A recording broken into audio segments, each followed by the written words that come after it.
Hey everybody, I'm Everton Zacchini, and today let's talk about closed triads and open triads. So get your guitar and come practice with me. When you play chords like G major chord, D major, C major, any chord that you don't have a number in front of it, this is a triad. Even that you're playing 6 strings here, you only have 3 notes. So triads is a set of 3 notes that you have in chords. Sometimes you're gonna play just the 3 notes, sometimes you're gonna play these notes in different octaves. On the G, for example, you have G, B, D, then G again, then sometimes people play with the B here or with the D, and then you have the G again. So just 3 notes, but in different strings, the notes will repeat. That's what is triads. And many times you're gonna play like this, just the 3 notes of the chord. So triads basically are the notes of your chords or even for arpeggios. If you have the set of notes played simultaneously, this is your chord. If you play one at a time, this is an arpeggio.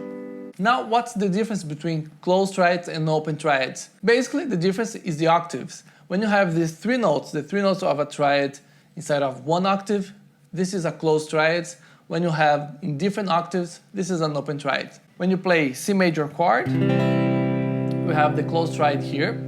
And let's get the first 3 notes of the C major chord. On this chord, we have the notes C, the root, E, the third, and the G, the fifth.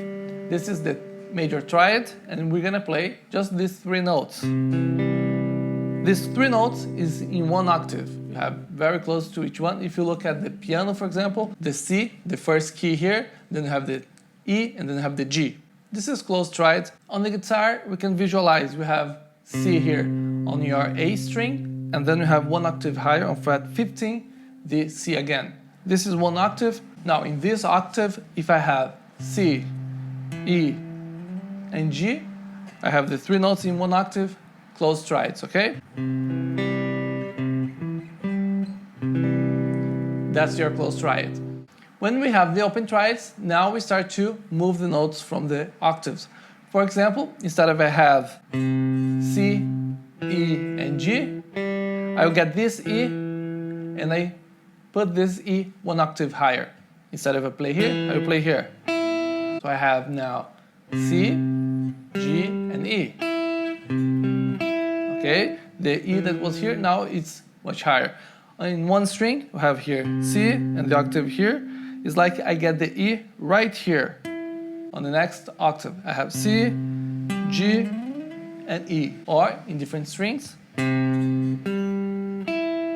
There we go. This is the difference between closed triads and open triads. Let's visualize, because we also have the inversions. You can have the inversion of a chord, the sequence, the 1, 3, 5 in different sequence, and this way, with this inversion, you also can have the closed triads and open triads. First shape, you have the major shape. This one here, C. You start on the root note. If I start on the second note of the triad, which is E, my third, I will get here on string 5. Then I will have E, I can put the G, the fifth, and then the C. The C is going higher, so this is the note that I have. This is the shape of a closed triad as well. Although the C is on the next octave, I'm thinking about starting on the third, so I just moved my octave, so they are inside of a 1 octave yet.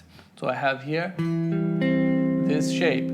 First shape here, the inversion, and then start on the 5th, which is G. That's the next shape of the triads. Alright, so fundamental position, from the first inversion and from the second inversion. There you go, your closed triads. You can use this approach and learn the triads in all strings, starting on string 6, 5, 4, and 3, and always getting the root, third, and fifth, depending on the region. It's gonna change the order, but that's the idea how you find your triads and your closed triads. Now the shapes is on the major triad. Now if you want a minor triad, you can get your third and change. There we go, we have the closed triad here of a minor chord. The first inversion and the second inversion. And this way you do for all the other types of triads, which here is just 4. Okay, you have major, minor, diminished, and augmented.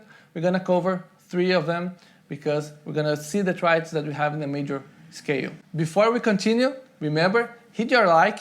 It's really important for the channel, for this video to reach more people if you leave your like. If this video is helping you, hit the like and also subscribe to the channel, ring the bell for you to don't miss the lessons that I post every week, for you to get the notifications, and this way you're gonna be helping and supporting this channel. Okay, now let's visualize C major and let's visualize this now with the open triads. I start here, so I have C, now G here, and E.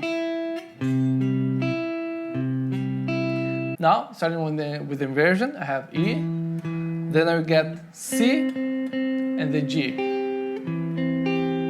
That's the shape now.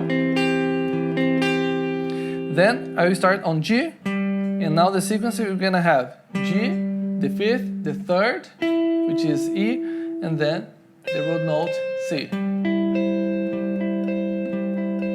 First shape, second shape, and there you go, this is your open triads. If you want minor, that's the shapes.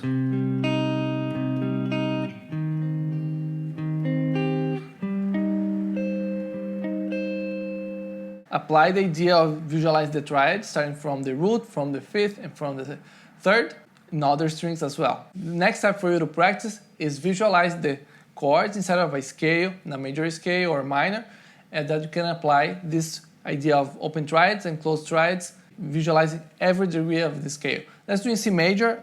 I will get this shape here. Okay. With these closed triads, we're gonna have, starting on the root note, this shape for major, this is for minor, and we're gonna have here the other one for diminished, this one. That's the shapes that we have. C major, D minor, E minor, F major, G major, A minor, B diminished, and C. Again, the octave higher.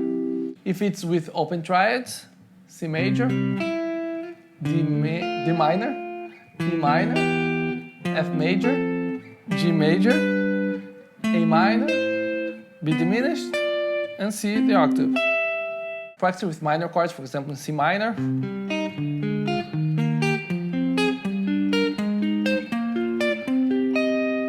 Tip for you to practice, get just closed triads, apply inside of the chords, different strings, visualize the patterns, practice a few, you can practice 1 week, this one, just closed triads. And later, apply on songs that you know. Get a chord progression and apply these shapes in a chord progression for you to practice the triads applying songs. You can use as a chord or as arpeggio. I like to use like this. Sounds nice. But you can also apply them just as chords, okay? There are different ways we use this. When you're in a major key, we have 3 types of triads, the major, the minor, and the diminished triads. If you start to visualize in different scales, you can also have the augmented triad. Now it's your time for you to practice these open and closed triads. Remember, go slow, you don't need to do fast, everything in one day. Get the lesson, practice a few weeks, then you go to the other one, get one key, then change the key, applying different songs, okay? That's the way that you practice. If you just see this video and you just practice once, it's gonna be hard for you to absorb this information. The idea is that you can observe and you can apply these concepts on the guitar. Have fun practicing, thanks for watching, see you next time.